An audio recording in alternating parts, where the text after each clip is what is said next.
Hello guys, welcome back to our YouTube channel, Vlogger Sister Josefina Bolonopal. God is good all the time and praise the Lord, and good evening to everyone around the world. So, tubuti ako ninyo sa paghimo og video nga mag-introduce akong kaugalingon. Nakahimo na ako og 101 ka video pero wala pa ko kahimo sa pag-ila-ila. Ngano nga naabot ko nga nakabuhat og YouTube or YouTuber. So, gitawag na kita sa Diyos sa diha pa sa atong sinapupunan, sa atong mga ginikanan, sa lain-lain nga pamaagi, sa lain-lain nga misyon, ug sa lain-lain nga bukasyon. Natawag ko na ikaw, pinaagi sa imong ngalan. Ikaw ako man, natawag mo na ako, pinaagi sa akong ngalan. Ako imo man, natawag na ta sa Diyos diha. So ako di ay si Josefina Bulo sa dalaga pa. So ang akong mga ginikanan si Jose Isabel Bulo nga taga Sagbayan, o nagpasalamat kami sa Dios nga among mga ginikanan kumpleto pa sa mga 80 plus ang ilang mga edad. So aduna kami 8 kami nga managsuon, duha ka lalaki ug 6 ka babae. Ako ang ikatulo sa pamilya. So ang among amahan usa ka seaman ug ang among inahan nagtrabaho sa munisipyo. Apan dili kami yung mga okay na gyud kaayo ang kahimtang, no. Miagi gyud misad og kalisod kanang utuslob og suka og asin. Ana kaning akong manghod nga si Judita, kusog kay na mukaon og kanang Bombay, ituslob og suka og asin. So ako bahalag suka nalag asin basta lang ko anang Bombay, no? So kitang magsuon, iba-iba gyud ang ato ang mga gusto, labi na sa mga kinaiya nga naa jud ang panag-away sa managsuon kay dili gyud perpekto ang pamilya. Atong inahan, atong amahan, ang atong mga igsuon ug tagsa-tagsa nato, ako, ikaw, kita diha sa pamilya, dili gyud perpekto. Apan kun anaa ang Dios sa atong kinabuhi, muanam-anam gyud na nga madawat ang forgiveness, no? Nagpasalamat gani ko sa among amahan ug sa among inahan nga forever sila bisan pa sa among nakita sa una kun unsa gyud mi ka wasyak nga magsuon, wasyak nga mga ginikanan, pero until now, managingon till death do us part. Ug kami pong mga magsuon, naagi mga kinaiya nga iba-iba, pero labi na nag-iba-iba na sad mi og pamilya, pero igsuon gyapon. Managingon igsuon yun. So nagsugod di ay ko og pasok sa simbahan na hinumdum ko sa akong mama nga gidala ko niya sa simbang gabi or sa Misa de Gallo. So sa baryo pa kami nagpuyo sa una, so dito kami naghigda sa akong igagaw diha sa poblasyon. Ug sa pagsimba ng usa ka adlawon, nagduka-duka ra ko kay wa jud ko kasabot. So mao toy akong una. Samtang pagbalhin na namo dinha sa lungsod, dinha na nagsugod nga every Sunday musimba na gid ko. So hangtod nga nag-edad ko og 13 years old, diha miapil ko og grupo sa choir sa San Agustin Parish Choir. Daghan ni, no, mga batanon, og dinha na ako na sinati nga kanang masuod bitaw, tapos makat-on yun ta pagsabot sa usag-usa. Tapos maotoy pinaka-happiest moment nako sa akong kinabuhi during sa teenager nga kinabuhi, no.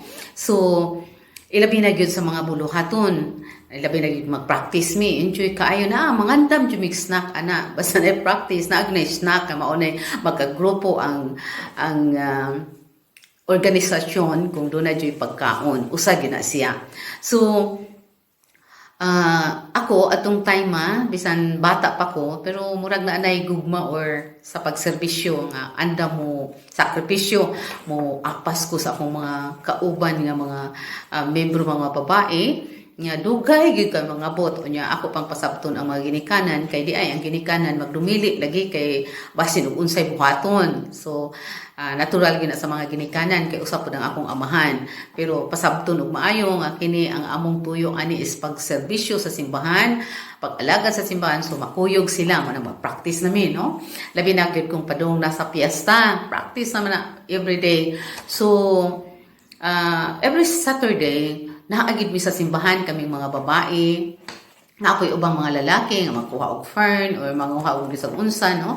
So kami pod mangita mi og bulak kay atong time wala pay baligya nga bulak dili parehas karon nga mopalit na ta nya i-decorate sa una, magsuroy-suroy pa mi ana, mahapunan gud mi, no? Whole day mi din ha sa simbahan aron sa pag-decorate aron pagpangandam sa Domingo. So nindot kaayo, nice kaayo kung kita mga lagad sa Diyos. O ilabi na gyud sa kanang misa de Gallo na sayo kay may magmata ana magmisa alas 4. So alas 3, alas 2 mata na inapasay na nya practice dayon kay mo gawas ang tingog kay kanang bag-o pang mata di man mo gawas ang tingog. So practice gyud mi ana hangtod misa de Gallo, hangtod na ng pagka mahal nga adlaw ug ang Pasko sa pagkabanhaw, labi na yun ng Station of the Cross nga naghimo mi og live Station of the Cross na hinumdumi nga kay Father John time og Father Istoki o Father John. So ang una di ginamong pari atong pagsugod nako pag serbisyo si Father John Castil, wala na si Father John. So dakan mga pari nagpuli-puli kay puli-puli may ginang mga pari niya pinangga mo kay ni tawagon dayon ang mga choir, no? Tawagon kay labi na misa nya eskwela mi sa una pa outon misos nindot kayo labi na gusto pud ming mo out kay dili gusto magsig paminaw sa maestra. So basta kay enjoy ang among kinabuhi sa diha na sa pagpangalagad. So ma-involved ta sa mga organization mo na pinakanindot. So doon na po yung mga buluhaton sama sa berhin sa barangay kay may bisita to ang berhin sa barangay gisuroy-suroy sa tibuok lungsod hangtod sa mga baryo magmanyanita adto gyud mi mag-usa mig adto didto nya naami snack pagkahuman nya uli pud nya kadlaw na uli udi itong gabi na kay magmanyanita, no? So mo na ang among kinabuhi sa una. So nice kaayo ug sa among nakita sa nangalagad sa una namong mga grupo mga maayog kahintang nanay mga dato na nanay mga Diyos nun gihapon, nagserbisyo gihapon, nag-alagad gihapon sa lain-lain nga pamaagi o usay mga parit na. So dili jud magmakawang kung kita mga lagad sa Dios kay naa magauban jud ang Ginoo sa ato kanunay. So kanang pagpangalagad nato bisan bata pa ta ana motubo na ang atong gugma sa pagserbisyo o sa pag-share sa atong kaugalingon adto sa uban. So hangtod nga naka-eskwela ko sa Cebu sa Southwestern pero mo uli gihapon maning kamot gani ko basta kad time nga barato kayo ang barko. So mauli ko kay kanig yung musimba, no? Nya nindot pun sa kay di guman na magsimba sa first mass, second mass, adto din mi anang balaya, magsugba, magkilaw, enjoy kayo pagkahapon na pud kay na third mass, manganta na pud mi basta nga among mga ginikanan mag-ex na sahay, no? Masuko na sahay kay murag wa na mi time, pero Sunday lang na siya. Gawas lang kung doon ay mga practice. So, nagpasalamat po ko atong time kay among papa dito sa barko kay kung di pas papa number 1 na to sa papa kay sobra ka stricto ang among amahan. Sobra ka over conservative or overprotective sa amoa sa iyang mga anak.